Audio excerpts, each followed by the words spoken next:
Assalamualaikum warahmatullahi wabarakatuh. Halo semuanya, perkenalkan nama saya Adinia Fitriani. Saya dari Prodi Akuntansi Syariah dengan NIM 25622023401. Pada kesempatan kali ini saya akan mencoba membahas materi tentang kepemimpinan.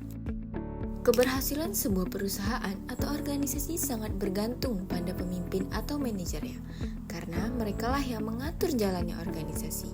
Kepemimpinan terjadi ketika seorang pemimpin mampu mempengaruhi orang lain untuk bekerja mencapai tujuan bersama. Kepemimpinan atau leadership bisa diartikan sebagai kemampuan mempengaruhi orang-orang untuk mencapai tujuan organisasional. Kepemimpinan juga merupakan seni dalam mempengaruhi dan mengarahkan orang agar tujuan bisa tercapai. Kepemimpinan menurut para ahli.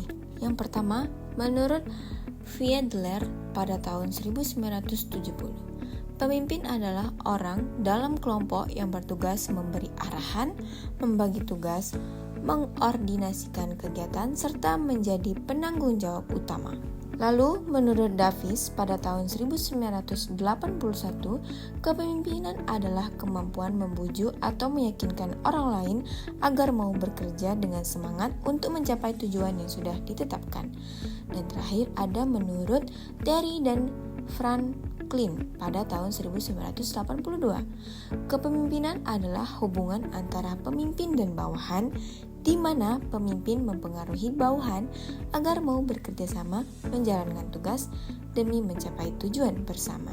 Dari pendapat yang telah dikemukakan oleh beberapa ahli, dapat disimpulkan bahwa pemimpin adalah seseorang yang mempunyai wewenang untuk memberi tugas, mampu mempengaruhi bawahannya, dan membangun hubungan kerja yang baik sehingga dapat mencapai tujuan organisasi. Lalu ada fungsi dan sifat yang dikemukakan oleh Sondang Pesiagian pada tahun 1999. Pertama, fungsi penentu arah.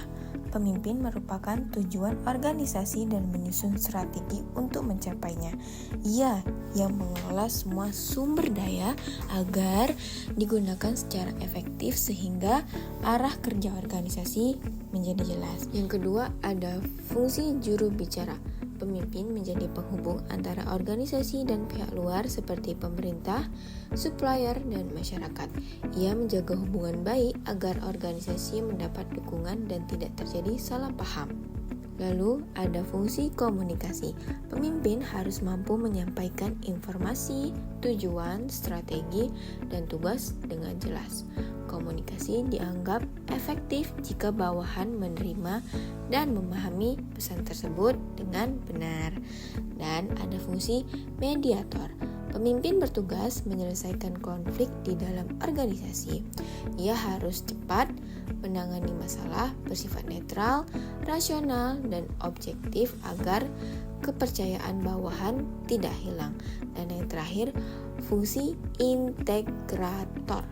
Pemimpin menyatukan semua bagian organisasi agar tidak berjalan sendiri-sendiri akibat perbedaan tugas atau keahlian.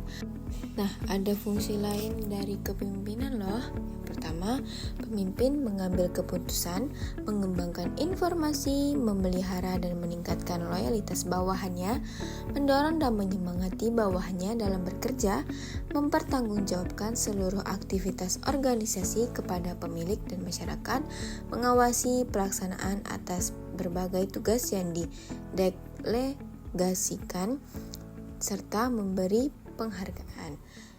Gimana sih cara tahu sifat dan ciri pemimpin yang baik? Yang pertama dari watak dan kepribadian yang baik. Pemimpin harus jujur, bisa dipercaya, dan menjadi contoh bagi bawahannya. Yang kedua, mau melayani dan mendukung bawahannya. Pemimpin harus mau mendengarkan bawahannya, membantu mereka berkembang, dan memberi kesempatan untuk maju. Lalu, memahami kondisi lingkungan. Pemimpin harus peka terhadap situasi organisasi dan mengetahui kebutuhan bawahannya. Dan yang keempat ada inteligensi tinggi. Pemimpin harus mampu berpikir kritis, memecahkan masalah, cepat belajar, dan memperluas pengetahuan. Yang kelima, berorientasi ke depan. Pemimpin harus mempunyai visi, mampu memprediksi masa depan, dan siap menghadapi berbagai kemungkinan. Dan yang terakhir, sifat terbuka dan lugas. Pemimpin mau menerima ide baru tetapi tetap konsisten pada prinsip yang benar. Ia juga harus siap memperbarui cara kerja demi hasil yang lebih baik. Kontingensi Fiedler mengatakan bahwa keberhasilan seorang pemimpin bergantung pada kesesuaian antara gaya kepemimpinannya dengan situasi kerja yang dihadapi. Fiedler mengatakan bahwa setiap pemimpin memiliki gaya dasar yang tidak mudah diubah, yaitu berorientasi pada tugas atau berorientasi pada hubungan. Semakin sesuai gaya pemimpin dengan situasinya, semakin efektif kepemimpinannya. Ada 3 dimensi penentu menurut Fiedler. Pertama, hubungan pemimpin dengan bawahannya. Kedua, struktur tugas. Dan ketiga, posisi wewenang. Lalu ada teori kepemimpinan, jalan, tujuan, path called leadership theory. Teori ini menjelaskan bagaimana perilaku pemimpin memengaruhi, memotivasi, dan prestasi kerja bawahan di berbagai situasi kerja. Dinamakan jalan tujuan karena berfokus pada cara pemimpin memengaruhi prestasi kerja bawahan terkait tujuan pekerjaan, mengembangkan diri, dan jalan untuk mencapai tujuan tersebut. 4 pola perilaku kepemimpinan. Yang pertama, pemimpin yang direktif, pemimpin yang suportif, pemimpin yang partisipatif, dan yang terakhir, pemimpin yang berorientasi prestasi. Ohio State Leadership Studies. Penelitian ini dimulai pada tahun 1945 oleh Biro Urusan Penelitian pada Ohio State University untuk mengenali berbagai dimensi dari tingkah laku pemimpin. Hasilnya dipertemukan 2 dimensi utama dari perilaku pemimpin. Yang pertama adalah consideration atau pertimbangan, mencerminkan derajat dan cara hubungan pemimpin dan bawahannya, dicirikan oleh adanya sikap saling percaya, penghargaan terhadap gagasan bawahan, dan penanganan terhadap perasaan bawahan. Yang kedua, ada initiating structure, orientasi tugas, mencerminkan sejauh mana seorang pemimpin memberi batasan dan struktur terhadap perannya dan peran bawahannya demi tercapainya tujuan kelompok. Berdasarkan kombinasi 2 dimensi tersebut dibedakan 4 gaya kepemimpinan. Yang pertama ada pertimbangan rendah, struktur rendah, pertimbangan tinggi, struktur rendah, dan pertimbangan tinggi, struktur tinggi, dan terakhir pertimbangan rendah, struktur tinggi. Kepemimpinan situasional. Inti dari teori ini, setiap organisasi berusaha mencapai tujuannya, dan pemimpin memegang peran penting dalam hal ini. Banyak penelitian dilakukan untuk mencari tahu gaya kepemimpinan yang paling efektif. Dulu, orang percaya bahwa pemimpin itu dilahirkan bukan dibentuk. Namun, pendekatan ini kurang menjelaskan bagaimana pemimpin mencapai tujuan organisasi. Pendekatan perilaku lebih fokus pada interaksi antara pemimpin dan bawahan, di mana gaya kepemimpinan mempengaruhi kemampuan pemimpin dan diikuti. Teori kepemimpinan situasional menyatakan bahwa efektivitas pemimpin bergantung pada kemampuan mereka menyesuaikan gaya kepemimpinan dengan situasi dan tingkat kematangan bawahan. Kematangan ini meliputi kemampuan, pengalaman, dan kemauan bawahan untuk bertanggung jawab atas tugas. 2 dimensi utama. Yang pertama, perilaku tugas.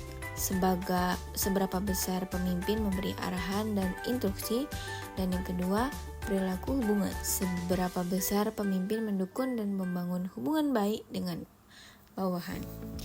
Seiring dengan meningkatnya kematangan bawahan, pemimpin perlu mengurangi perilaku tugas dan meningkatkan perilaku hubungan. Pada akhirnya, pemimpin harus meningkatkan kembali perilaku tugas agar bawahan merasa dipercaya dan diberi wewenang lebih.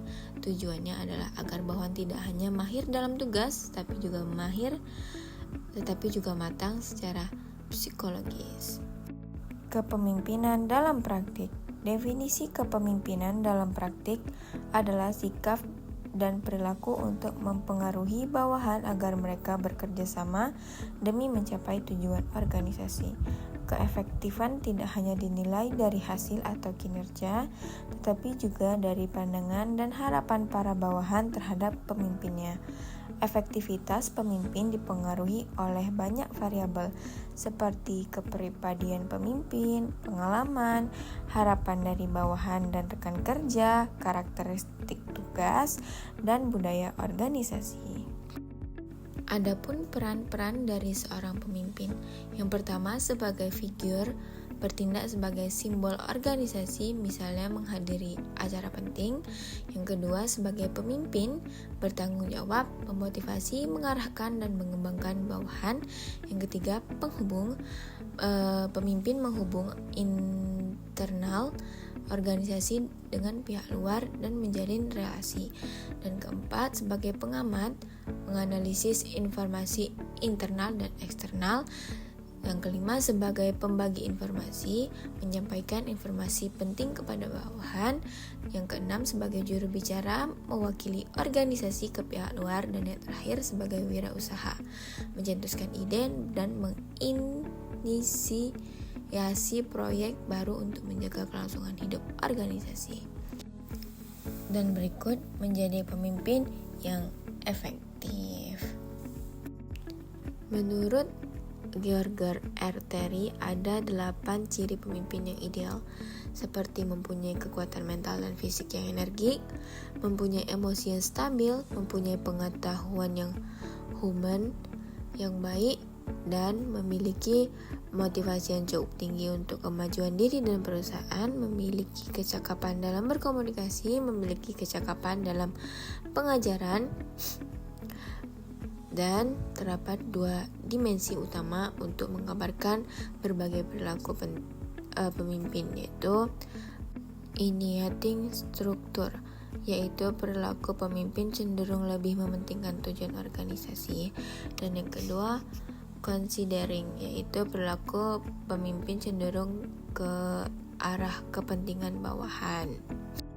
Baik, sekian yang dapat saya sampaikan. Bila ada kesalahan kata, kalimat, atau penyampaian materi, saya mohon maaf sebesar-besarnya. Saya tutup dengan wassalamualaikum warahmatullahi wabarakatuh.